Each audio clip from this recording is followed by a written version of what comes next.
Protection of corrosion of metal. Metal के corrosion से हमें रोकना है, क्रोड करने से रोकना है।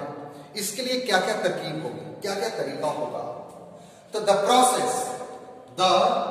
Process used to protect the metal from the corrosion, the process used to protect the process of corrosion known as protection of metal और prevention of corrosion। अब ये कई एक तरह का होगा, कई एक तरीका का होगा। इसमें सबसे पहला है बैरियर प्रोटेक्शन। कौन सा? Barrier protection. In this method metal surface is not allowed to comes into the contact with the atmospheric gases and moisture.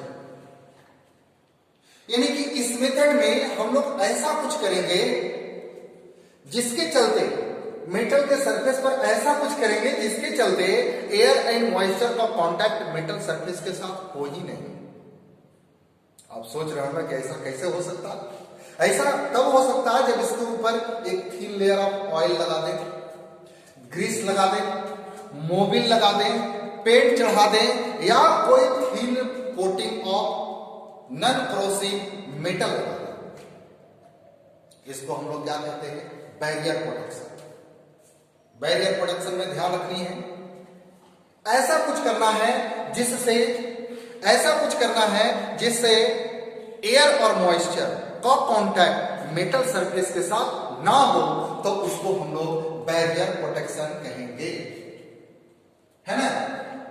It is done by painting और coating the iron surface with a thin film of an oil, grease or by some chemical। Chemical में बाइफेनॉल use किया जाता है, bisphenol का use किया जाता है electroplating करा करके electroplating the metal surface with metal such as nickel, chromium, copper, etc। The metal nickel, chromium, copper, etc do not corrode।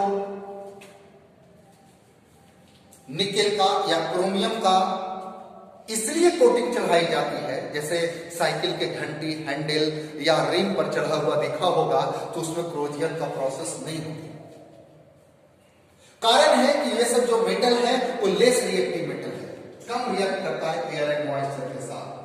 This film cover the iron surface and do not allow iron to comes in contact with atmospheric moisture and gases। ये सब कर देने से, paint चढ़ा देने से, Greece लगा देने से या नॉन रिएक्टिव मेटल को उस पर कोटिंग करा देने से गैसियस और गैस का और मॉइस्चर का उससे कांटेक्ट नहीं होगा। ये फर्स्ट होगा। सेकंड पार्ट पढ़े सैक्रिफिशियल प्रोटेक्शन। सैक्रिफिशियल प्रोटेक्शन में कहते हैं इन this method iron surface is coated with more reactive metal like zinc. Barrier protection में लेस रिएक्टिव मेटल का करवाए थे, लेकिन इसमें सैक्रिफिशियल प्रोटेक्शन में क्या कराते हैं कि मोर रिएक्टिव मेटल का कोटिंग कराते हैं। जैसे आपने कैर्बनाइजेशन ऑफ आयरन सुना होगा, आयरन सरफेस के ऊपर जिंक का एक लेयरिंग किया हुआ रहता है, जिंक मोर रिएक्टिव है आयरन से, एल्युमिनियम मोर रिएक्टिव है आयरन से। ऐसा करने से क्या होगा? एल्युमिनियम विंडो भी आने लगा आज के डेट में, वो जल्दी कोरोड नहीं करता। कारण ये आयरन का है बना हुआ, ये आयरन का बना हुआ है, उस पर जिंक का लेयरिंग चढ़ा दिए। जब एयर और मॉइस्चर आएगा तो किसको ऑक्सीडाइज करेगा? जिंक को। किसको ऑक्सीडाइज करेगा? एल्युमिनियम को।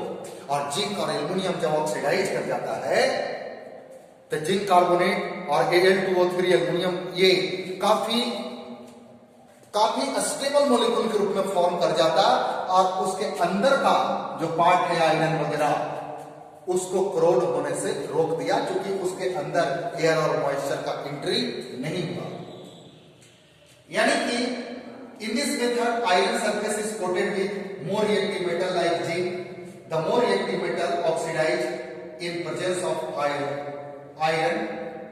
Iron is not oxidized and it is protected from corrosion. In this type of protection, cut, scratch, etc. in the protective layer are not harmful. If some iron is oxidized into Fe2 plus, it get converted back into iron. It get converted back into iron.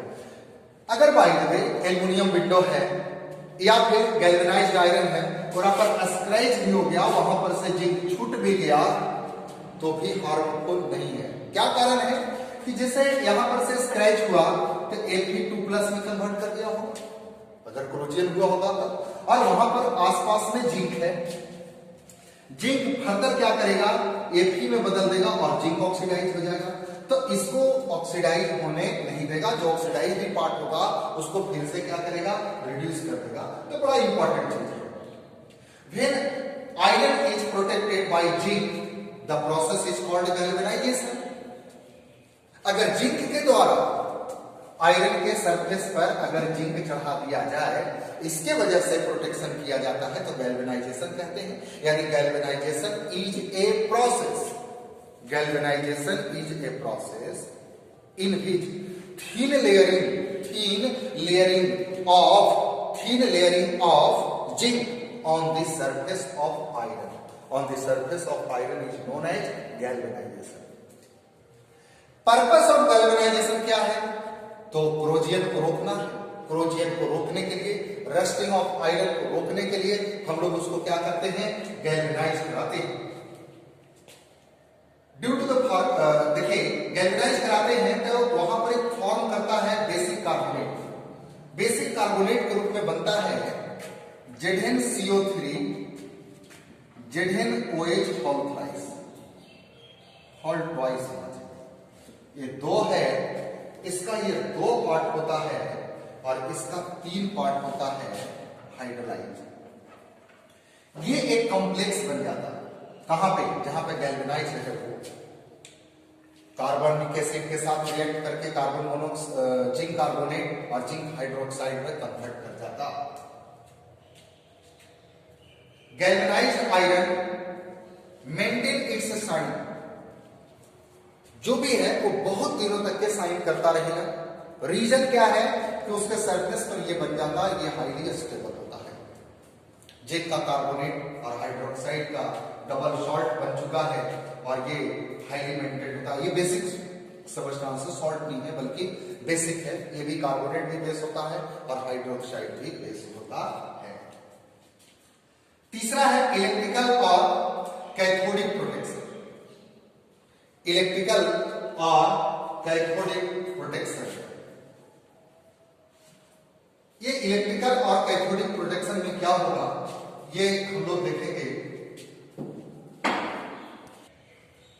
It is also an example of sacrificial protection। ये भी sacrificial protection का ही part है। It is used to prevent rusting of underground iron pipe or tank। जैसे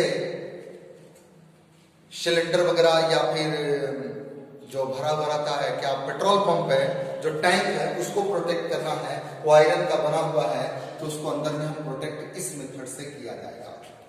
by the way ये tank है, इसको हमें protect करना है। तब इसमें क्या करते हैं कि यहां पर एक एक्टिव मेटल लेते हैं।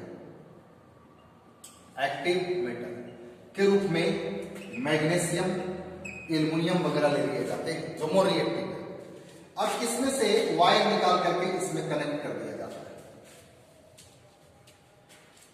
जब भी ये ऑक्सीडाइज होगा तो इलेक्ट्रॉन लॉस करेगा। इलेक्ट्रॉन ये लॉस करने नहीं देगा। अगर किसी कारणवश इधर गया तो ठीक है, अगर इधर नहीं गया तो कहीं दूसरे तरफ भी लॉस हुआ तो इधर से इलेक्ट्रॉन आ जाएगा और फिर आयरन को रिड्यूस करके बदल देगा इसमें। ठीक है, रिडक्शन यहां पर हुआ तो ये कैथोड का काम करेगा और ये एनोड का काम करेगा। यानी टैंक को जोड़ के रखेंगे दूसरे छोटा सा टैंक से जिसमें एक्टिव मेटल रखा हुआ होगा और इसको वायर से जोड़ा हुआ है। टाइम टू टाइम मतलब बहुत इंटरवल पर इसको बदलना पड़ेगा। चूंकि कुछ पार्ट जो इसका ऑक्सीडाइज हो गया वो तो डैमेज हो गया, तो निश्चित रूप से इसको टाइम टू टाइम बदलना होगा। यानी कहेंगे the exposed surface of iron is connected by wire to some more reactive metal such as magnesium, aluminium, zinc, etc. The more reactive metal act as anode and is oxidized in presence to iron. Iron is not oxidized and is protected from corrosion. corrosion से iron protect हो जाएगा। और एक last तरीका है anti rust paint करना, using anti rust solution. जैसे हम लोग को घरों में ग्रिल वगैरह बन करके आता है, तो सबसे पहले उसमें एक प्राइमर चढ़ाते हैं, है ना, एक प्राइमर देते हैं उस पर, ताकि उसमें रस्टिंग का प्रोसेस नहीं हो। उसके लिए हम लोग एंटी रस्ट पेंट यानी एंटी रस्ट सॉल्यूशन उसको उसके ऊपर चढ़ा देते हैं। Alkaline phosphate and alkaline chromate और एंटी रस्ट सॉल्यूशन। कौन कौन चीज होता है? Alkaline phosphate and alkaline chromate और एंटी रस्ट सॉल्यूशन है। Due to alkaline nature H+ ions are not available. चूंकि ये बेस है, अल्कलाइन है, और हम लोग देख रहे थे क्रोजियन के दौरान H+ एज ए कैटलिस्ट का काम कर रहा था, तो H+ रहबे नहीं करेगा। H जो भी आएगा H+ उसको बेस क्या करेगा? न्यूट्रलाइज कर लेगा, जिसके वजह से क्रोजियन का प्रोसेस नहीं होगा। H+ ions are essential for rusting. H+ ions rusting के लिए एसेंशियल होती है। तो ये था प्रोसेस ऑफ क्रोजियन को रोकने का तरीका। बैरियर प्रोटेक्शन में क्या करना है? ऐसा कुछ करना है जिससे एयर एंड मॉइस्चर का कांटेक्ट मेटल सरफेस के साथ हो ही नहीं। दूसरा, सैक्रिफिशियल प्रोटेक्शन में क्या करना है? सैक्रिफिशियल प्रोटेक्शन में हम लोग को क्या करना है कि मेटल सरफेस के ऊपर कोई मोर रिएक्टिव मेटल को लेयरिंग करा देना, जैसे गैल्वेनाइजेशन वगैरह की। कैथोडिक प्रोटेक्शन में क्या करना है? जिसको प्रोटेक्ट करना है उसको कैथोड बनानी है, और एनोड के रूप में बना देनी है मोर रिएक्टिव मेटल, जैसे कि एल्युमिनियम हो गया,